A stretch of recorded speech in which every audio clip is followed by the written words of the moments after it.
This is one of my favorite things about therapy is Erickson's developmental stages. Some of it comes from my marriage and family therapy background and systemic thinking.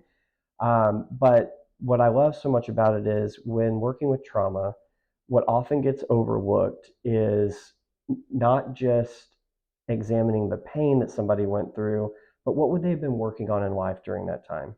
So if I'm a kid in middle school and there's just no emotional capacity for me in my family system, there isn't anybody that I can share my hopes, my dreams, my fears, my inner world with, and they can be supportive. I'm having to figure that out all on my own. So that's challenging enough already. But now if something, traumatic happens, whether it be one of those really common ones like a move or something more, obvious that we can point to, some form of abuse or hurt. And now I've got this problem of my body keeps aging, but I don't have this internal construction going on anymore. So whenever I'm working with somebody's story, I always love to go back and think, what was going on in that time? How does that compare to these stages of emotional regulation, identity formation? Because some of their healing is about not just reducing the pain and the hurt, but also about helping finish these stages as an adult.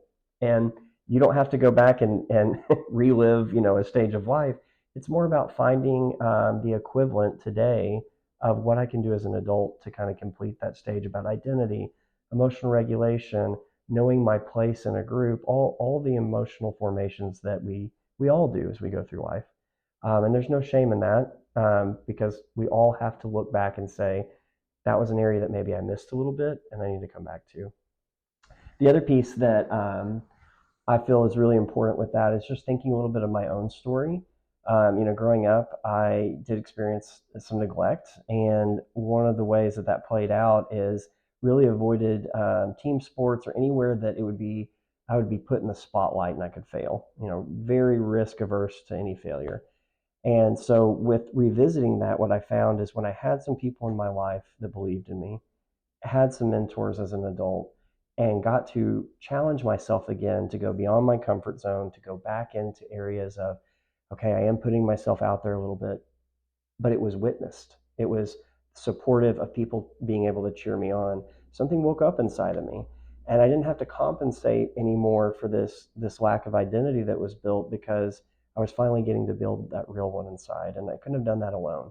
So having somebody that can help me look at my story, can help me pick up the pieces I need to finish working on inside and do it with me to witness it.